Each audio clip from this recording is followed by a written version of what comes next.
Literature, Ancient and Modern, Volume 2, Section 5, The Ugly Duckling, by Hans Christian Andersen. The Ugly Duckling, from Riverside Literature Series, 1891, by Houghton, Mifflin and Company. 1. The Duckling is born. It was glorious in the country. It was summer.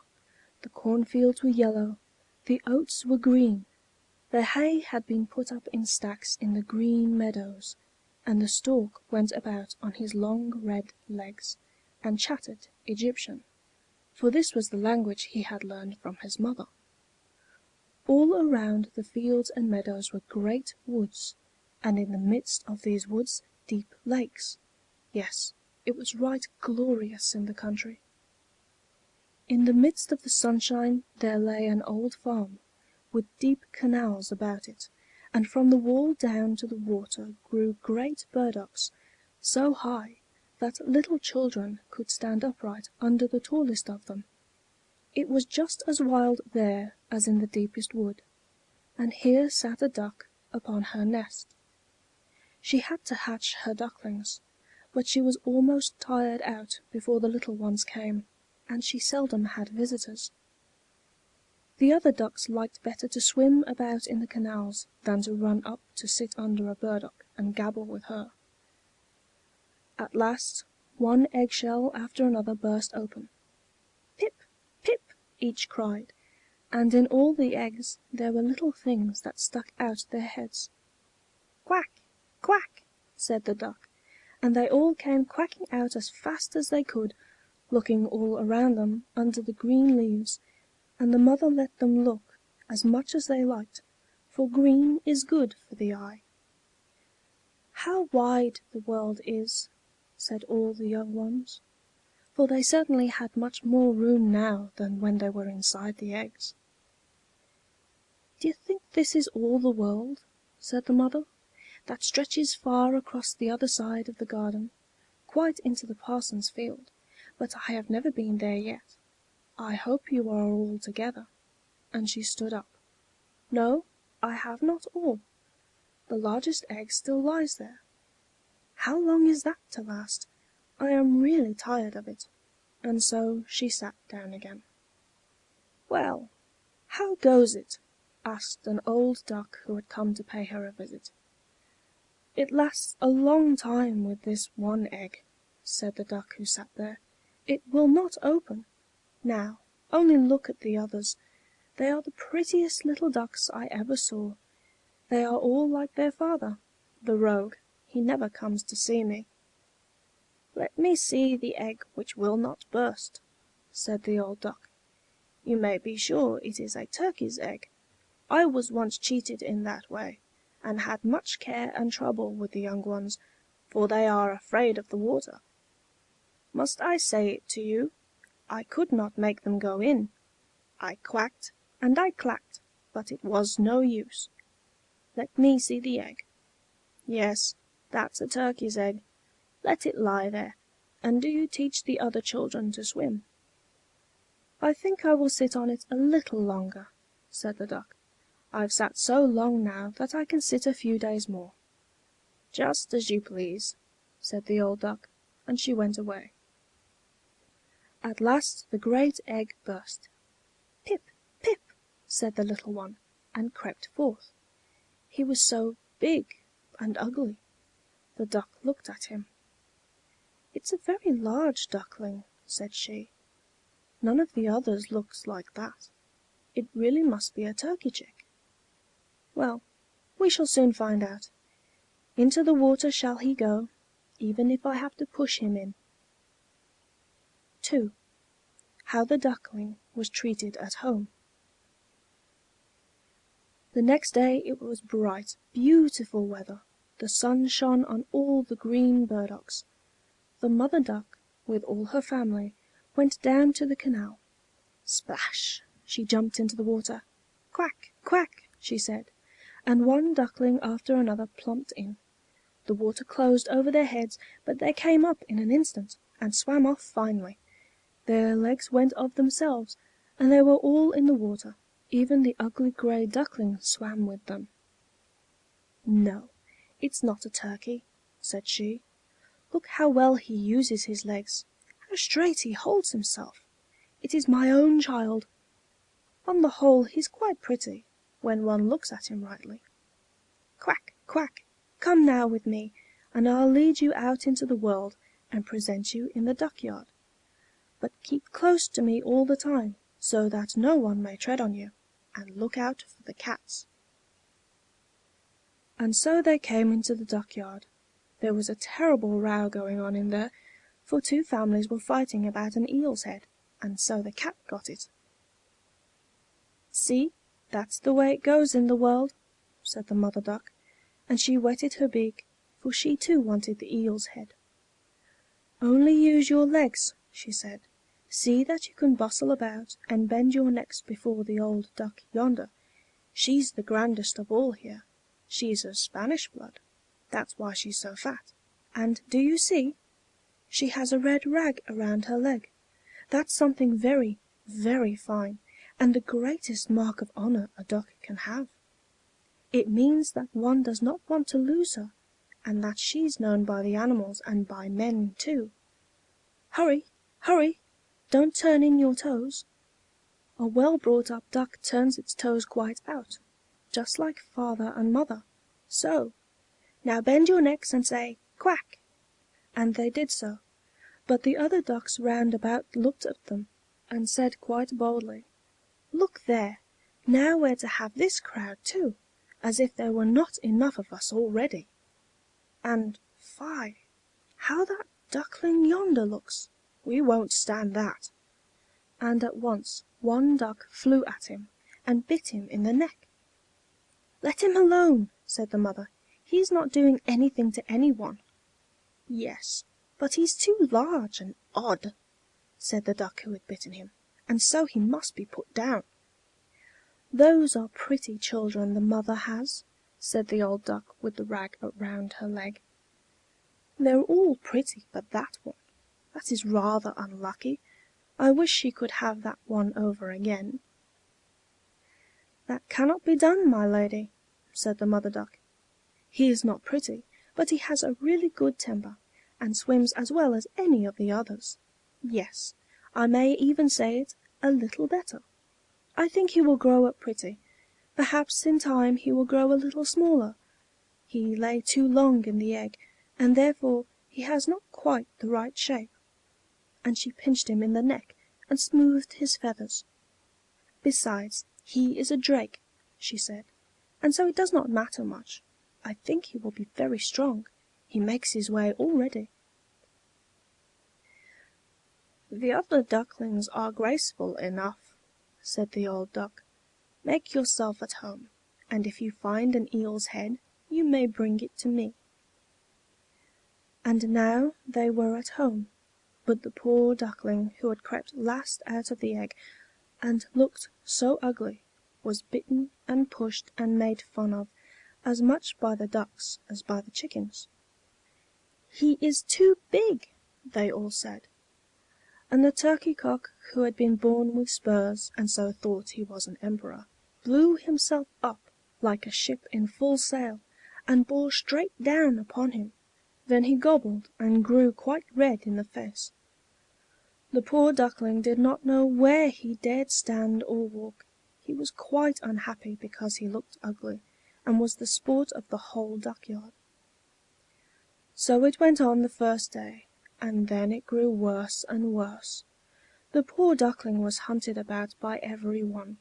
Even his brothers and sisters were quite angry with him, and said, "If the cat would only catch you, you ugly creature!" And the ducks bit him, and the chickens beat him, and the girl who had to feed the poultry kicked at him with her foot. 3. Out on the moor. Then he ran and flew over the fence, and the little birds in the bushes flew up in fear. "That is because I am so ugly," thought the duckling, and he shut his eyes, but flew on further, and so he came out into the great moor, where the wild ducks lived. Here he lay the whole night long, he was so tired and sad. Toward morning the wild ducks flew up and looked at their new mate. "What sort of a one are you?" they asked, and the duckling turned about to each, and bowed as well as he could. "You are really very ugly," said the wild ducks, "but that is all the same to us, so long as you do not marry into our family." Poor thing!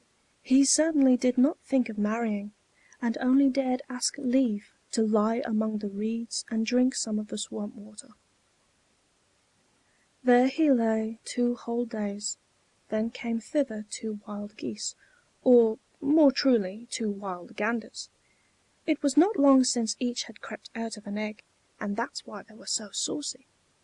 "Listen, comrade," said one of them, "you're so ugly that I like you. Will you go with us, and become a bird of passage? Near here is another moor, where a few sweet lovely wild geese, all unmarried, and all able to say quack. You've a chance of making your fortune, ugly as you are."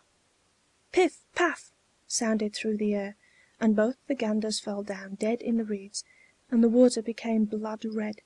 Piff, paff, it sounded again, and the whole flock of wild geese flew up from the reeds.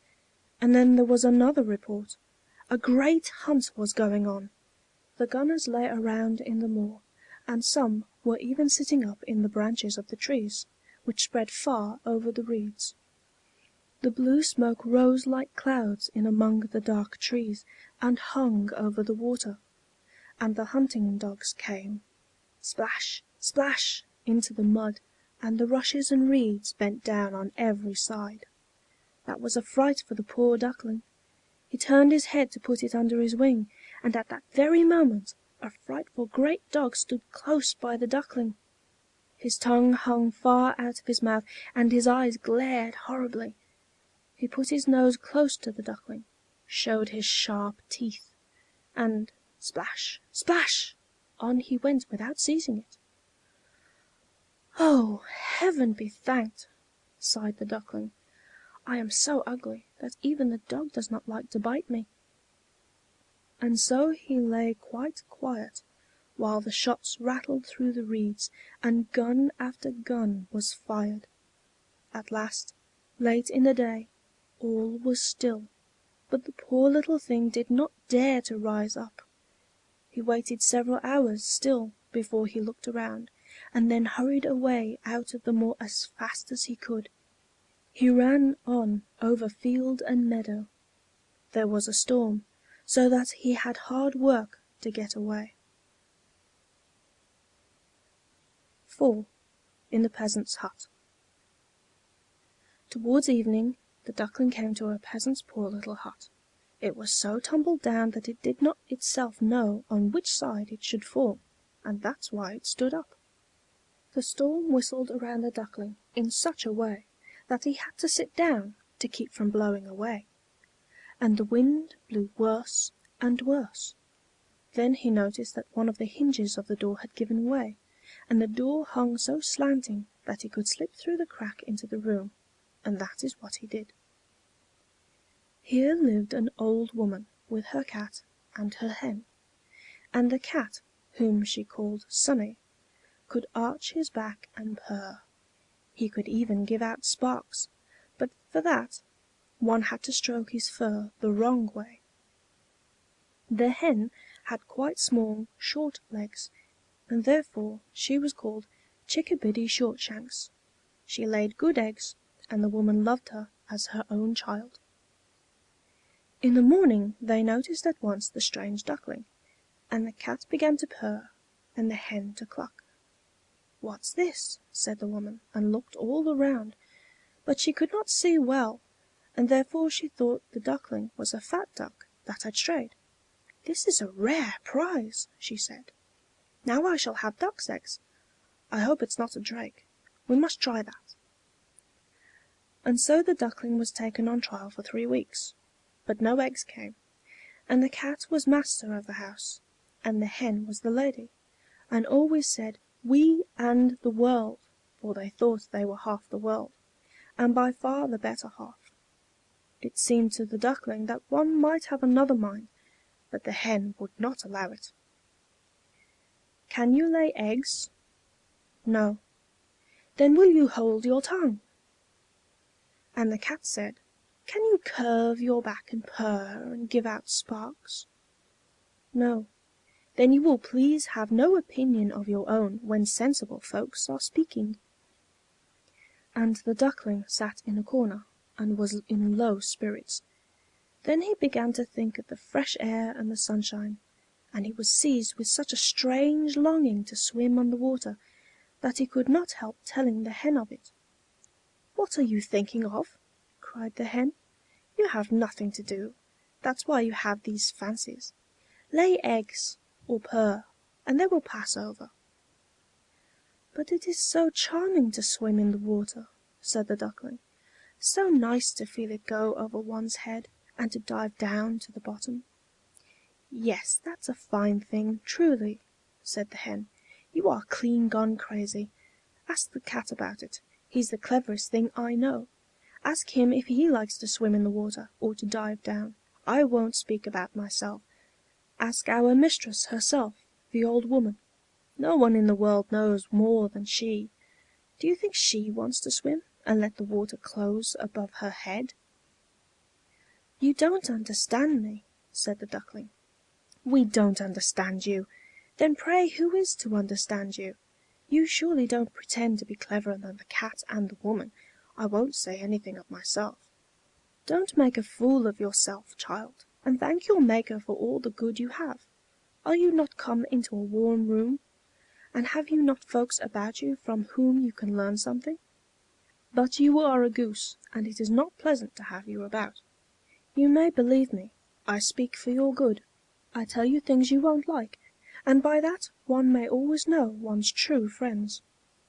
Only take care that you learn to lay eggs, or to purr, and to give out sparks." "I think I will go out into the wide world," said the Duckling. "Yes, do go," replied the hen. And so the Duckling went away. He swam on the water and dived, but he was shunned by every creature because he was so ugly. 5. What became of the Duckling? Now came the fall of the year.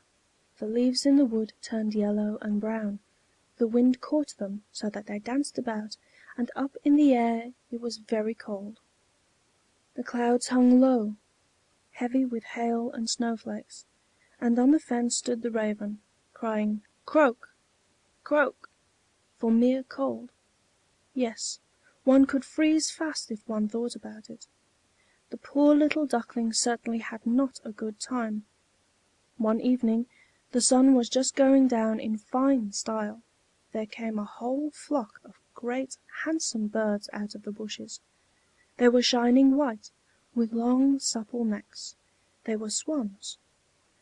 They uttered a very strange cry, spread forth their glorious great wings, and flew away from that cold region to warmer lands, to fair open lakes. They mounted so high, and the ugly Duckling had such a strange feeling as he saw them. He turned round and round in the water like a wheel, stretched out his neck towards them, and uttered a cry so high, so strange, that he was frightened as he heard it.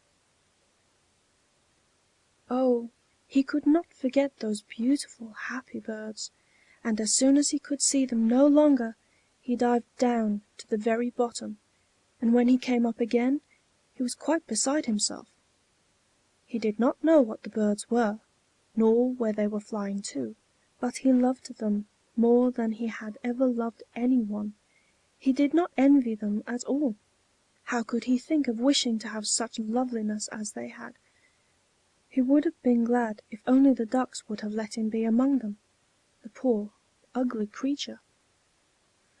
And the winter grew so cold, so cold! The Duckling had to swim about in the water to keep it from freezing over. But every night the hole in which he swam about became smaller and smaller. It froze so hard that the icy cover sounded, and the Duckling had to use his legs all the time to keep the hole from freezing tight. At last he became worn out, and lay quite still, and thus froze fast in the ice. Early in the morning a peasant came by, and found him there.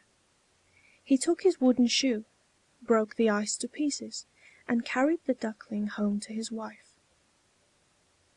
Then the Duckling came to himself again. The children wanted to play with him, but he thought they wanted to hurt him, and in his terror he flew up into the milk pan, so that the milk spilled over into the room. The woman screamed and shook her hand in the air, at which the Duckling flew down into the tub where they kept the butter, and then into the meat barrel, and out again. How he looked then! The woman screamed, and struck at him with the fire tongs. The children tumbled over one another as they tried to catch the Duckling, and they laughed and they screamed. Well was it that the door stood open, and the poor creature was able to slip out between the bushes into the newly fallen snow. There he lay quite worn out. But it would be too sad if I were to tell all the misery and care which the Duckling had to bear in the hard winter. He lay out on the moor among the reeds, when the sun began to shine again, and the larks to sing. It was a beautiful spring. Then, all at once, the Duckling could flap his wings. They beat the air more strongly than before, and bore him stoutly away, and before he well knew it, he found himself in a great garden, where the elder trees stood in flower, and bent their long green branches down to the winding canal, and the lilacs smelt sweet. Oh, here it was beautiful, fresh, and spring-like, and from the thicket came 3 glorious white swans.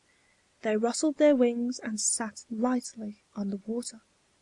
The Duckling knew the splendid creatures, and felt a strange sadness. I will fly away to them, to the royal birds, and they will beat me, because I, that am so ugly, dare to come near them. But it is all the same. Better to be killed by them than to be chased by ducks, and beaten by fowls, and pushed about by the girl who takes care of the poultry yard, and to suffer hunger in winter." And he flew out into the water, and swam towards the beautiful swans. These looked at him, and came sailing down upon him with outstretched wings. "Kill me," said the poor creature, and bent his head down upon the water and waited for death. But what he saw in the clear water? He saw below him his own image, and lo! it was no longer a clumsy dark grey bird, ugly and hateful to look at, but a swan! It matters nothing if one is born in a duck-yard, if one has only lain in a swan's egg. He felt quite glad at all the need and hard times he had borne. Now he could joy in his good luck, in all the brightness that was round him, and the great swans swam round him, and stroked him with their beaks. Into the garden came little children, who threw bread and corn into the water, and the youngest cried, "There is a new one!" and the other children shouted, "Yes, a new one has come!" And they clapped their hands and danced about, and ran to their father and mother, and bread and cake were thrown into the water, and they all said, "The new one is the most beautiful of all, so young and so handsome!" And the old swans bowed their heads before him. Then he felt quite ashamed, and hid his head under his wings, for he did not know what to do. He was so happy, and yet not at all proud, for a good heart is never proud. He thought how he had been driven about, and mocked and despised, and now he heard them all saying that he was the most beautiful of all beautiful birds. And the lilacs bent their branches straight down into the water before him, and the sun shone warm and mild. Then his wings rustled, he lifted his slender neck, and cried from the depths of his heart, "I never dreamed of so much happiness when I was the ugly duckling." Section 5